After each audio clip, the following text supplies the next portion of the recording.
Primera de Juan 1:7 en la SBT dice: si andamos en luz como Él está en la luz, tenemos comunión unos con otros, y la sangre de Jesucristo, su Hijo, nos limpia de todo pecado. Si decimos que no tenemos pecado, nos engañamos a nosotros mismos y la verdad no está en nosotros. Si confesamos nuestros pecados, Él es fiel y justo para perdonarnos los pecados y limpiarnos de toda maldad. Si decimos que no hemos pecado, lo hacemos a Él mentiroso y su palabra no está en nosotros. Hijitos míos, estas cosas les escribo para que no pequen.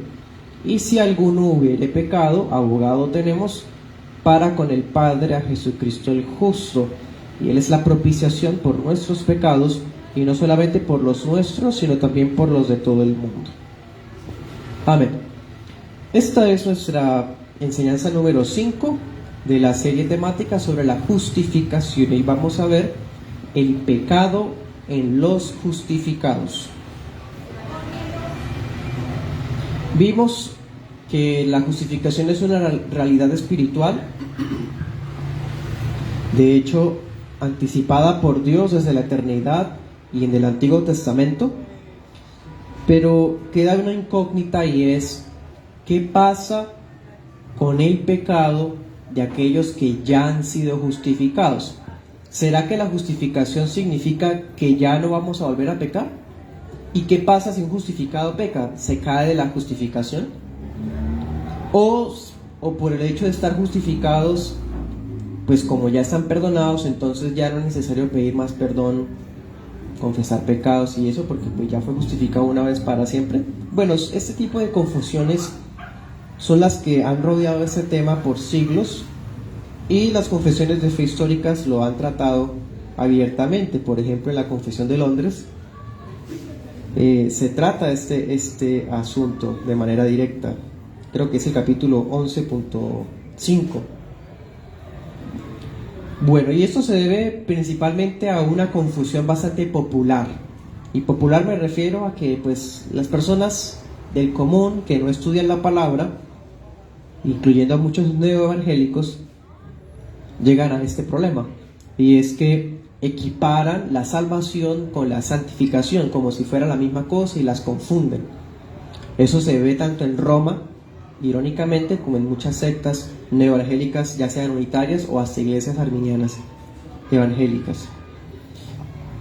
Y es muy común por eso escuchar a hermanos en la fe o a ese tipo de creyentes que piensan que mientras estemos en esta vida, debido al pecado que nos rodea tan seguido y que cometemos todavía, entonces no es posible que nadie tenga seguridad de salvación. Cuando uno, por ejemplo, habla de la seguridad de la salvación personal, ese tipo de creyentes se alarman cuando lo escuchan a uno, afirmando que uno está seguro de quién es en Cristo. Y estas personas prácticamente dicen: no, usted no, ¿quién asegura que usted en última no pierda su salvación o no caiga? Así, no tienen esa claridad porque confunden salvación con santidad. Vea eso tan práctico. Algunos hasta dicen que se puede perder la condición de hijo de Dios, ¿sí? O sea, como que alguien fue justificado por la fe alguna vez, pero como ya no tiene fe, entonces dejó de ser justificado. Pero algo muy irónico de este tipo de creencias tan populares es que mientras hay vida pueden recuperarse. O sea, puede alguien dejar de ser hijo de Dios, puede alguien desjustificarse, pero no importa, porque mientras vive hay una oportunidad de recuperarse. Y para ese tipo de creencias, ¿cómo se recupera la salvación? ¿O cómo se recupera la justificación? Bueno, dependiendo de la tradición, ¿no? Dependiendo de la corriente. Algunos dicen que hay que hacer un sacrificio personal o darle dádivas a los necesitados. Algunos hasta hablan del cumplir un sacramento, y así pues recuperan un poco de esa gracia que perdieron. Incluso algunas sectas dicen que hay que rebautizarse. Entonces, si se apartó al mundo y vuelve a la iglesia, entonces debe bautizarse para que se perdonen los pecados que cometió mientras se apartó. O sea, todo eso, hermanos, son ejemplos de esa confusión que hay tanto en Roma como en las sectas acerca de la santidad y la salvación Y pues por supuesto ahí está incluida la justificación, lo cual es un concepto que poco se maneja por estas corrientes. Entonces ese tipo de confusión vamos a tratar de resolverla o recordar cómo se resolvió, porque nosotros no lo vamos a hacer, simplemente vamos a compartir lo que ya se ha dicho desde el siglo XVII en las confesiones de Londres, Westminster y otras muchas más, a la luz de la Escritura, porque justificación y santificación son dos cosas diferentes. Pueden estar juntas, están unidas, pero son distinguibles. Bueno, vamos a estudiarlo en dos puntos. Primer punto, una realidad diferente a la santificación. Vamos a hacer un poco de énfasis en la diferencia. Y en el segundo punto haremos énfasis en lo que hace que sean prácticamente juntas. Una realidad que conlleva santidad será el segundo punto. Bueno, primer punto, una realidad diferente a la santificación. Bueno, para ese momento ya debe estar claro que la justificación es un acto judicial. Bueno, es un acto judicial en donde Dios, como santo juez, dictamina que el pecador es absuelto de su culpa del pecado y por lo tanto es absuelto de la condenación de la ley, pero no en virtud de nada que hubiese en él, que él hubiera hecho, ni que Dios le hubiera implantado a él, sino en virtud de la justicia de otro, de un sustituto inocente y perfecto que ya sabemos que es Cristo Jesús. Por lo tanto, la justificación es un acto divino, es Dios el que justifica. Es un acto único, porque Dios justifica una sola vez. Y es un acto inmediato, porque cuando Dios declara justo a alguien, ¿quién puede tumbar una sentencia de Dios? O modificarla, cambiarla. Dios, o sea, si Dios es el que justifica, ¿quién es el que condenará? Dice Pablo en Romanos 8. Bueno, podemos recordar algunos textos, podemos leerlos. Romanos 8:1 dice: ahora pues ninguna condenación hay para los que están en Cristo Jesús, ¿sí? Los que no andan conforme a la carne, sino conforme al Espíritu. No hay condenación para los que están en Cristo. ¿Qué es estar en Cristo? Bueno, eso es ser justificados. Justificados en la justicia de Cristo. Eso es lo que significa estar en Cristo, unidos a Cristo, ¿sí? Y el que está en esa justificación, en esa unión con Jesús, no tiene condenación porque ha sido liberado de ella. Bueno, otro texto, Hebreos 10:14, un pasaje más radical, a veces torcido por algunos, pero leámoslo. Hebreos 10:14 dice: con una sola ofrenda hizo perfectos para siempre a los santificados, ¿sí? O sea, no se necesitaron más sacrificios de animales como antes, o un montón de innumerables sacerdotes, o de rituales, o de festividades, y etcétera, para lograr nuestro perdón, sino bastó uno solo, y para hacernos perfectos para siempre.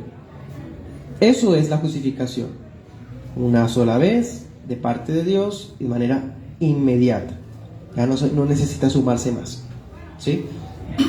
En lo popular, ¿qué se dice? Bueno, sí, Dios pone el 99 y yo pongo el 1%. Entonces Dios ya ha hecho todo, ahora yo debo poner de mi parte, ¿sí? No, el texto dice que con una sola ofrenda hizo perfectos para siempre los santificados. Todo fue Dios el que lo hizo. Yo no tuve que aportar nada en eso, porque yo qué podía aportar para volverme justo, si no era justo. Entonces, con esa comprensión de la justificación, podemos concluir que Dios no tiene escogidos desechables. Él no escoge a alguien y de repente ya no le sirve y lo bota, porque lo decepcionó. Dios tampoco tiene hijos repudiados. Es que ni siquiera en la vida terrenal eso pasa, hermano. Por más de que un padre pierda sus estribos mentales, o sea, una persona perversa, el hijo no va a dejar de ser su hijo. Él no va a dejar de ser padre. ¿Y por qué entonces hay quienes piensan que Dios puede repudiar a un hijo? Bueno, eso en cuanto a la justificación. Y ahora, ¿qué es la santificación? Bueno, la santificación Eso lo vamos a ver más adelante, pero les adelanto que es un proceso. La santificación es un proceso paulatino, o sea, es largo, lento. El justificado en la santificación es conformado más y más a la imagen de Cristo, a través de la palabra, a través de las pruebas. Ahí sí podríamos incluir las ordenanzas, los medios de gracia, la lucha con el pecado, la lucha con el mundo. O sea, todo eso hace parte de nuestra santificación. Pero esa santificación vino después de que fui justificado, y no depende mi justificación de eso. Porque si lo hiciéramos así, entonces diríamos que la justificación es por obras así sean de santidad, y no es así. Ya dijimos, es sin las obras de la ley. Entonces son realidades diferentes.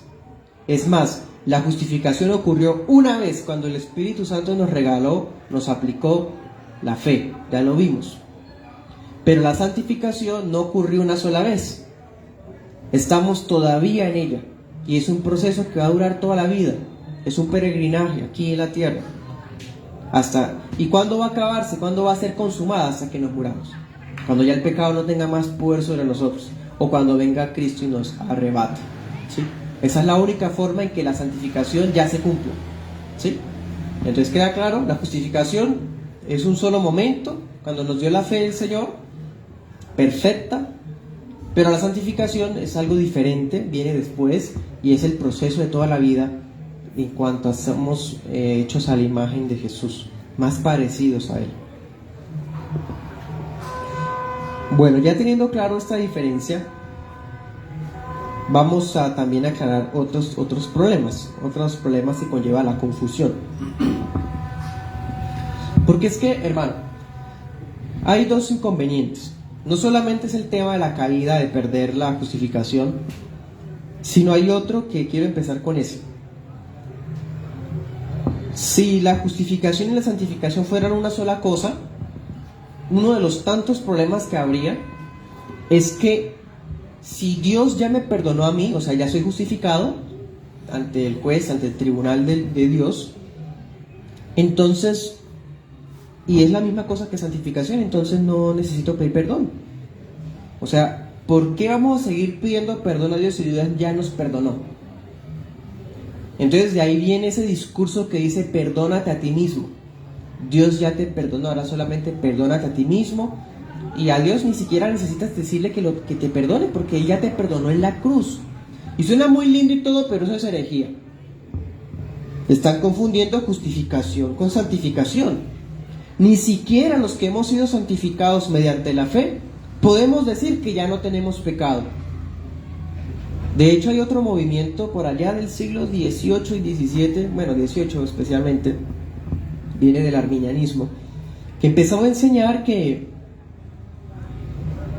bueno, una de las tantas vertientes realmente del arminianismo, que llega un punto en el que por la justificación y la práctica de la santificación, que ya uno no tiene pecado. El movimiento de santidad le llamaron a eso. O sea, los cristianos podían llegar a ser tan piadosos que ya no volvían a pecar. Impresionante. Y tiene sentido que lleguen a ese tipo de conclusiones, porque es que para ellos la salvación se pierde. Entonces la única manera de conservar la salvación es que no volver a pecar. Pero cuidado, si usted hace algo, piensa algo, dice algo que está mal, puede perder la salvación. Entonces el movimiento de santidad, ¿qué es? Enseñaba un apartamiento del mundo, de un montón de cosas, de prácticas al borde del legalismo, para decir a la gente que se santificara. Y hoy día uno escucha discursos de la santidad externa, que la mujer no puede usar un pantalón porque se puede perder la salvación. Mejor dicho, que el hombre no se puede peluquear de tal manera porque entonces pierde la salvación. Y ahí hemos llegado, hermano, y precisamente son el movimiento arminiano que llega a esas cosas, a esas ideas. Pero ¿qué leímos ahorita en Primera de Juan? Con el texto con el que empezamos. El que está hablando hoy es un apóstol, de hecho el único que sobrevivía para ese momento. Le está hablando de la iglesia y le está diciendo a los hermanos que todavía hay pecado en nosotros y que la sangre de Jesús nos limpia, y lo coloca en un verbo presente, nos limpia. Es como si estuviera diciendo que la sangre de Jesús nos sigue limpiando, pero ¿cómo es eso? Si ya nos perdonaron una vez, ¿por qué todavía nos sigue perdonando? Leamos otro texto, Filipenses 3:13. Bueno, en ese pasaje dice: hermanos, yo mismo no considero haberlo alcanzado ya. O sea, estas personas prácticamente dicen: ya lo alcancé todo, me santifiqué. Pero ¿qué dice Pablo? Ni siquiera él, con su consagración personal o la santificación que llevaba durante toda su vida, se atrevía a decir: ya lo alcancé. Él decía: no, yo no lo he alcanzado ya, ni que sea perfecto, yo prosigo por ver si alcanzo aquello para lo cual fui también alcanzado. Sí, eso está en el 2 y en el 13.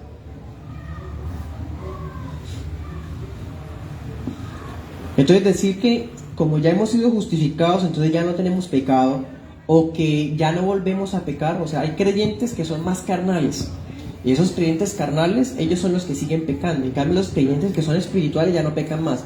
Esas distribuciones haciendo categorías dentro del pueblo de Dios, dividen al cuerpo de Cristo con una división que no existe. No existen hijos de Dios carnales, hermano. No existen hijos de Dios que se vendan al mundo. Hay hijos de Dios santos, justificados y no más, pero no significa que son tan santos que ya no vuelven a pecar, porque ¿qué dice Juan? Si hemos pecado, ¿qué hacemos? Confesamos nuestros pecados, Él nos perdona. Y luego dice: si alguien hubiera pecado, abogado tenemos para con el Padre. Pero si decimos que no tenemos pecado, nos engañamos a nosotros mismos, la verdad no está en nosotros, y de hecho hace a Dios como si fuera mentiroso, porque toda la Biblia dice que Dios señala que somos pecadores, y aún siendo justificados seguimos pecando. ¿Sí? Entonces sería una herejía grave, un autoengaño, una evidencia de que la verdad no habita en esa persona, y peor, una blasfemia, porque está haciendo a Dios mentiroso de algo que Él dice una y otra vez en la palabra. ¿Qué dice Dios una y otra vez en la palabra? Que creemos en Él, que Él nos ha salvado, pero que vemos que también tenemos que seguir pidiendo perdón por nuestros pecados, que todavía tenemos que dar la lucha en la santidad, ¿sí? Que la salvación y nuestra justificación no se pierde, pero no significa que ya estemos en un estado de perfección que no permita que volvamos a pecar, porque seguimos pecando, hermano.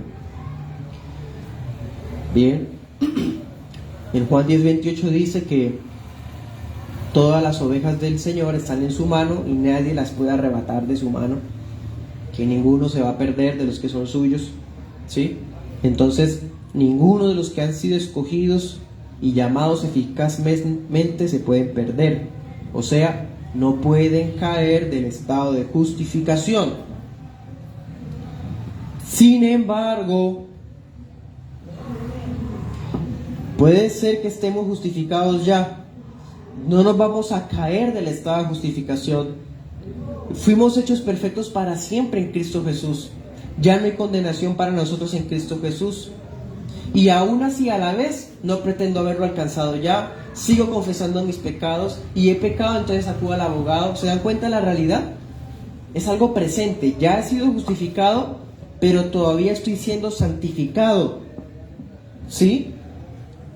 Todavía yo cometo actos, omito cosas, digo palabras, tengo pensamientos, hasta me vienen intenciones al corazón que son pecado.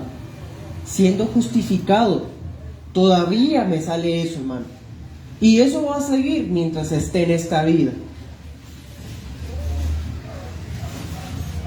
Y saben, por más de que esté justificado, no significa que ese montón de pecado que todavía cometo, que todavía fluye de mi corazón engañoso, entonces Dios hace como si nada. Porque aún nuestra conciencia nos acusa que no es así. Y las Escrituras lo están demostrando, primordialmente ellas, que no es así. Porque con todos estos actos que todavía cometemos, a pesar de ser justificados, podemos ofender a Dios. Siguen siendo pecado contra Dios. Lo ofendemos como Padre todos los días, siendo justificados, judicialmente. O sea, en la justificación fuimos declarados absueltos en Cristo judicialmente. Pero en la santificación hay caídas, fallas, en donde ofendo a un Dios santo, lo contristo. No pierdo mi justificación, pero muchas veces sí pierdo mi relación con Dios. ¿Se dan cuenta de eso? Y dense cuenta, hermanos, eso es una realidad práctica de todo verdadero cristiano. Los verdaderos cristianos son salvos, pero cuando pecan su corazón se parte.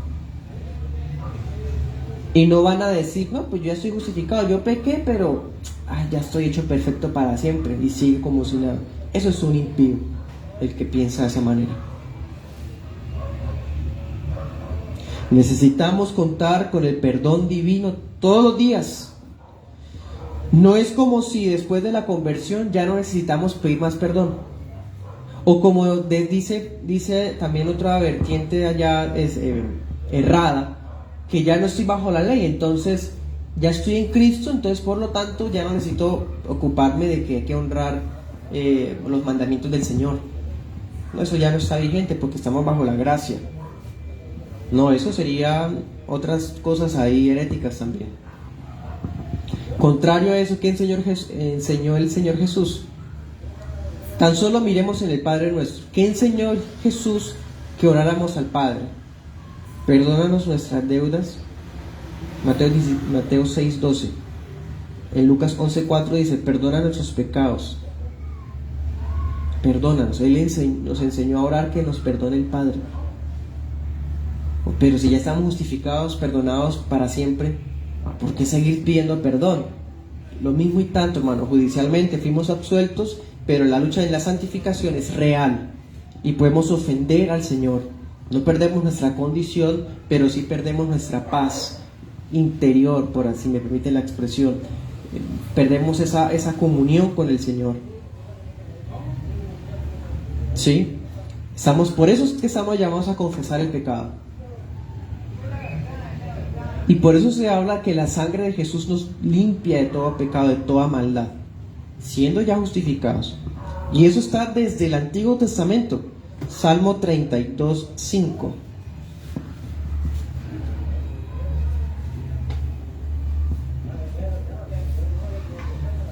Leámoslo desde el 1. Y dense cuenta cómo es la realidad de un justificado cuando peca. Aquí está, dice Salmo de David, más que bienaventurado aquel cuya transgresión es perdonada y cubierto su pecado. Bienaventurado el hombre a quien Jehová no imputa la iniquidad y en cuyo espíritu no hay engaño.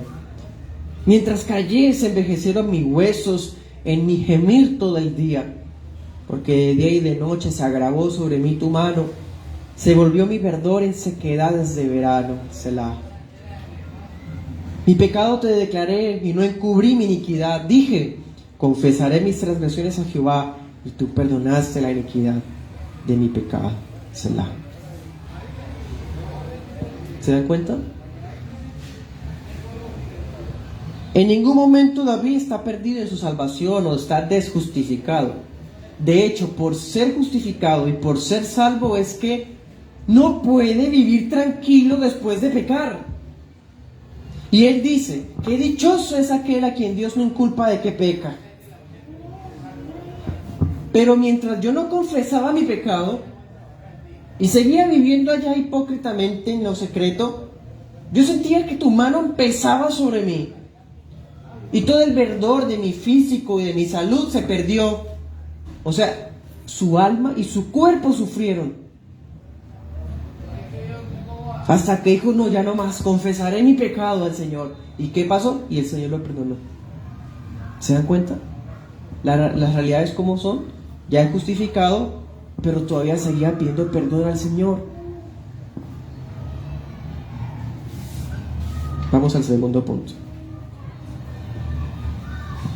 Una realidad que conlleva santidad, y esto pues va unido a lo que estamos diciendo.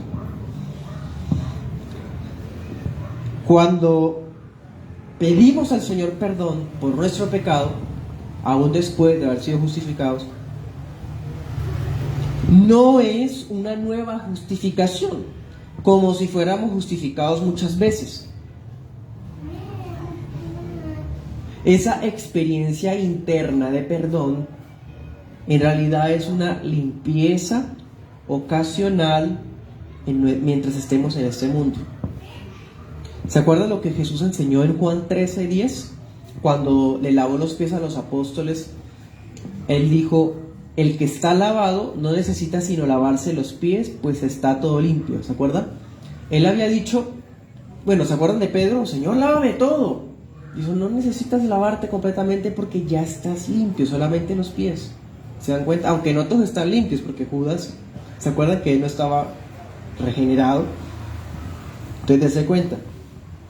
Ya había sido justificado, había sido regenerado, había sido lavado todo su ser, pero en el peregrinaje se nos ensucian los pies, hermano. Hay todavía pecado que nos contamina. Entonces todavía nos lava el Señor. ¿Ven?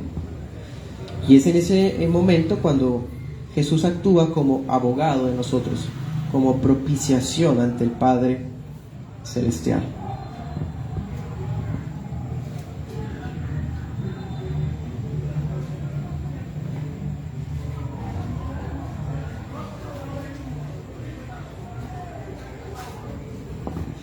Bueno,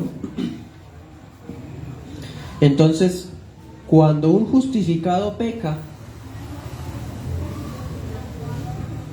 realmente estorba su comunión con Dios y hasta su conciencia no está en paz, siendo justificado.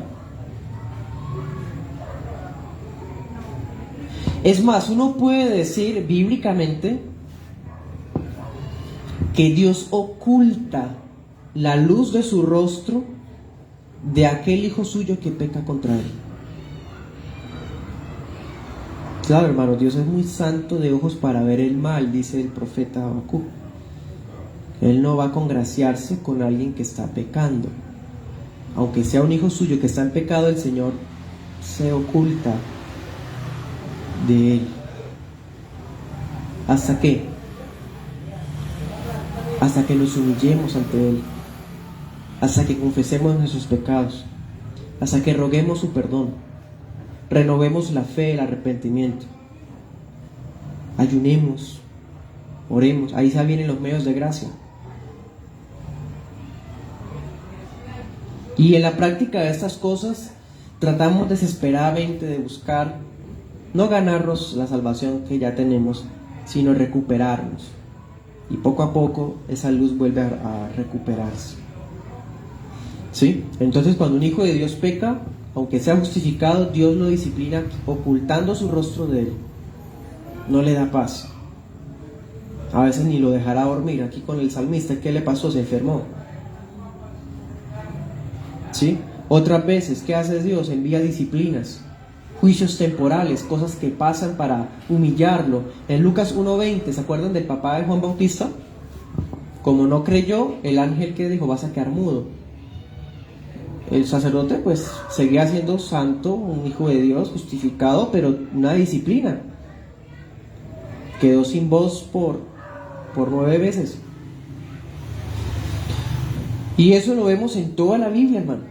Todos los santos de las Escrituras nos demuestran esa experiencia. En el Antiguo Testamento pensamos en David, un hombre piadoso, pero todos conocemos su pecado. El pesar que trajo consigo su pecado irrumpió contra su alma. Hasta su cuerpo se vio abatido mientras no obtuvo de nuevo la restauración espiritual. Salmo 51:7. Mire otra vez los sentimientos de un justificado cuando peca. Salmo 51:7. Y mire cómo es. Se siente sucio. Purifícame con hisopo y seré limpio. Lávame y seré más blanco que la nieve. Hazme oír gozo y alegría. Ya no está para andar riéndose. Está amargado en su corazón porque ha pecado. Dice, y se regocijarán los huesos que has abatido. Esconde tu rostro de mis pecados, borra todas mis iniquidades. Versículo 10. Crea en mí, oh Dios, un corazón limpio, renueva un espíritu recto dentro de mí. No me eches de delante de ti, no quites de mí tu Santo Espíritu. Vuélveme el gozo de tu salvación, espíritu noble me sustenta. ¿Sí? ¿Ven los sentimientos de alguien que ha pecado contra el Señor? Ama al Señor y le duele lo que hizo. Se siente inmundo, pero como es un hijo de Dios, va y corre ante Él. Sí, no puede ni alzar la cara, pero va y se presenta ante el Señor. ¿Se dan cuenta? En cambio, alguien que dice que es justificado y va y se revuelca y vive en la confianza vana de que está justificado para seguirse estando en la inmundicia, ese que es justificado puede ser, hermano. Eso es el cuadro de un hijo del diablo realmente. El cuadro del hijo de Dios es aquí. Recordemos a Pedro, Mateo 26:75. Cuando negó al Señor, ¿qué fue lo que hizo Pedro? Él no dijo, pues, yo ya soy salvo porque Cristo me dijo, bienaventurado eres Jonás porque no te lo reveló carne ni sangre. O sea, el Padre le había revelado al Hijo. Ya era salvo. Ya tenía la fe salvadora. Pero cuando negó al Señor, ¿cómo se sintió Pedro? ¿Siguió como si nada? Dice la palabra que se fue a llorar amargamente y duró destrozado, hermano, por días, semanas. Hasta el Señor tuvo que venir de nuevo después de la resurrección. ¿Se acuerdan que se les apareció y comieron allá pescado juntos y con los otros? Y delante de los otros lo restauró. Porque su corazón estaba hecho pedazos por lo que hizo. Necesitaba ser restaurado. Entonces, como enseñaría Whitefield, podríamos decir que todo el que no ha sentido el peso del pecado original, todo el que no ha sentido la carga por sus pecados actuales, no es cristiano. Así de sencillo. Es que, hermano, alguien que no piensa que merece la maldición de Dios, no tiene verdadera paz. Su tranquilidad es una farsa realmente. En cambio, el alma regenerada se entristece cuando peca. Los días se tornan taciturnos. El alma queda perturbada. Duele el corazón. Un hijo de Dios justificado cuando peca, se arrepiente, confiesa sus pecados y busca el perdón del Señor en la sangre de Cristo todavía. Bien, para terminar les digo esto. Eso es lo que enseña la iglesia cristiana histórica, las iglesias reformadas. Pero a pesar de eso, las iglesias reformadas han sido calumniadas. De que enseñamos que salvos siempre salvos es que cada quien puede vivir a sus anchas. Y hay mucho creyente autoengañado que vive a sus anchas, está en una iglesia sana, viviendo igual que el mundo, siendo igual que el mundo. Bueno, las iglesias reformadas no enseñamos eso, sencillamente. A Pablo también lo calumniaron de eso varias veces. Pero les leo un texto en Romanos 6:1.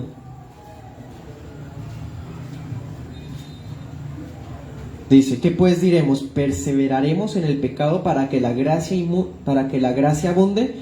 De ninguna manera, porque los que hemos muerto al pecado, ¿cómo viviremos aún en él? Eso es ser justificados. Acuérdense que Cristo murió por mí, pero Él me dio su justicia para vivir por Él. ¿Sí?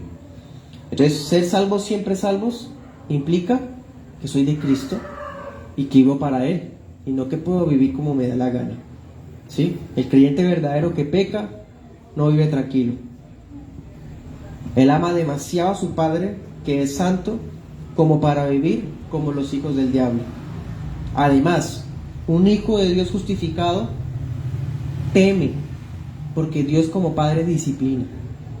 Y cuando Dios disciplina, hermano, el tema es serio, es real. Hasta si a Él le place, puede cortar la vida de alguien que Él sabe que va a seguirse enredando en el pecado.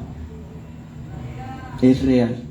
Entonces, esa es la situación del pecado en los justificados. ¿Los justificados siguen pecando? Sí, han sido absueltos de la condenación de la ley y de la condenación del pecado y la muerte.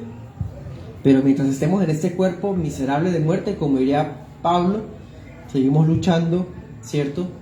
Rogando al Señor por su perdón en su sangre preciosa para pues perseverar y así pues hallar verdadera felicidad en Él. Bueno, oremos.